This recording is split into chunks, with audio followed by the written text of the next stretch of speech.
최원영 목사의 5분 백시 29번째 시간입니다. 드림으로 시작한 교회 개척.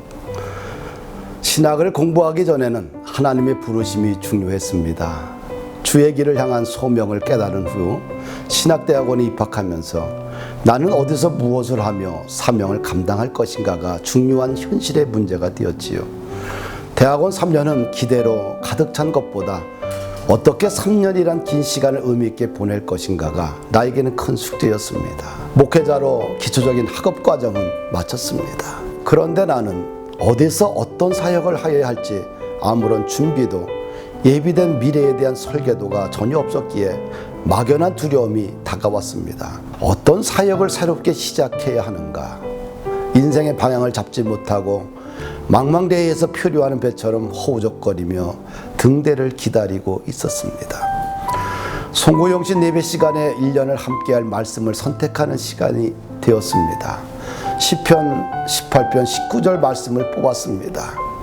나를 넓은 길로 인도하시고 나를 기뻐하심으로 나를 구원하셨도다. 이 성경 구절을 읽는 순간 마음을 무겁게 짓눌렀던 삶의 무게들이 한순간에 사라졌습니다. 순간적으로 말씀에 빨려 들어가는 직감을 느끼면서 춤추던 방황을 멈추고 하나님이 나의 삶에 새로운 인생 계획을 가지고 계신다는 것을 깨달았습니다. 하나님이 나를 넓은 곳으로 인도하실 준비를 하셨다는 것입니다. 나의 선한 헌신을 귀하게 여겼기에 나의 방황의 늪에서 나를 구원하신다는 기쁨의 소식으로 다가왔습니다. 송구영신 예배로 인해 하나님이 나에게 카이로스의 시간을 주셨습니다. 그리고 2000년 초에 구리시에 있는 지하교회를 소개받았습니다. 하나님이 나에게 주신 교회라는 것을 직감했습니다. 그런데 교회에 와서 보니까 지하실 교회인데 목회자는 생활고로 떠났고 청년들 일부가 교회를 지키고 있었습니다. 전화비도 전기세도 밀렸고 월세도 몇 달을 내지 못한 상황이었습니다.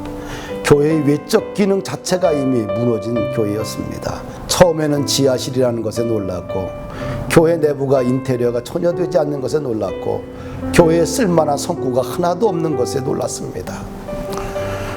교회를 처음 보고 와서 실망감이 들었습니다. 교회의 현실과 내 인생의 처음 시작이 너무 초라해서 마음에 내키지 않았습니다. 아내에게 나는 안 간다. 그런 나에게 아내는 가든 안 가든 기도원에서 일주일 금식해보고 결정하자고 권면하기에 한 주간 금식 기도했습니다. 한 주간 금식 기도하고 나니까 심령이 아주 가난해졌습니다. 동시에 믿음의 눈을 다시 뜨게 되었습니다. 이런들 어떠하리 저런들 어떠하리 주님이 가라 하시면 가는 것이 목회자의 길이라는 것을 다시 기억하는 시간이었습니다. 청년들에게 하나님이 나를 이곳으로 보내주신 것 같다. 함께 교회를 하자. 그런데 얼굴에는 반응이 시원찮았습니다. 그리고 무척 어두워 보였습니다. 왜 그렇게 어둡냐? 무슨 문제가 있느냐? 청년들 중에 한 사람이 말하기를 일부 청년들이 카드로 신용대출을 받아 목회자를 섬겼고 교회를 위해 빚을 졌는데 갚지를 못해서 신용불량자가 되었다는 딱한 사정을 들었습니다. 아내에게 마이너스 통장 2천만으로 청년들의 빚을 갚아주자고 하였습니다. 아내는 아무런 불평 없이 나의 말을 들어주었습니다. 돈을 주면서 나는 이런 말을 했습니다. 여러분들이 교회와 목회자를 섬기다가 신용불량자가 되었는데 그것으로 인해서 하나님의 형상을 잃어버릴까 봐 드리는 것입니다. 나에게 갚지 않아도 됩니다. 조건 없이 그냥 드리는 것입니다. 이렇게 마이너스 통장을 전부 드림으로 교회는 힘겹게 시작이 됐습니다. 그러나 마음은 편안했고 행복했습니다. 세상에 주님께 드리는 것처럼 귀한 물질이 어디 있겠습니까? 나를 목회자로 부르시고 사역을 맡긴 주님의 은혜가 마이너스 통장보다 더 크기 때문입니다. 내가 감당해야 될 물질의 무게보다 주님의 은혜가 더 큽니다. 이런 마음을 주신 것도 하나님입니다.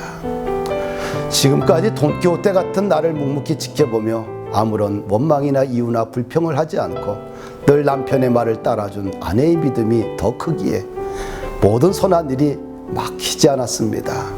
하나님은 나를 지하 개척교회로 보내셨습니다. 직업도 없는 청년들을 주셨습니다.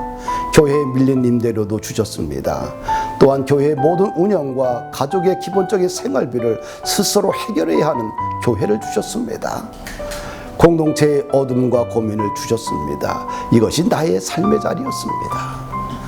헌신이란 무엇일까요? 선택의 책임을 지는 것입니다. 내가 선택했던, 하나님이 나를 보내셨던, 중요한 것은 리더가 모든 책임을 지는 것입니다. 이것이 헌신입니다. 목회의 첫 출발을 가장 힘든 IMF의 한가운데서 이렇게 시작했습니다. 고난의 계절은 오히려 주님의 은혜와 기적의 공간이 커져가는 순간입니다. 용기를 잃지 마세요. 주님은 우리의 형편과 아픔을 다 아십니다. 성도는 누리기 위해 존재하는 제자가 아니라 내려놓기 위해 존재하는 분들입니다. 감사합니다.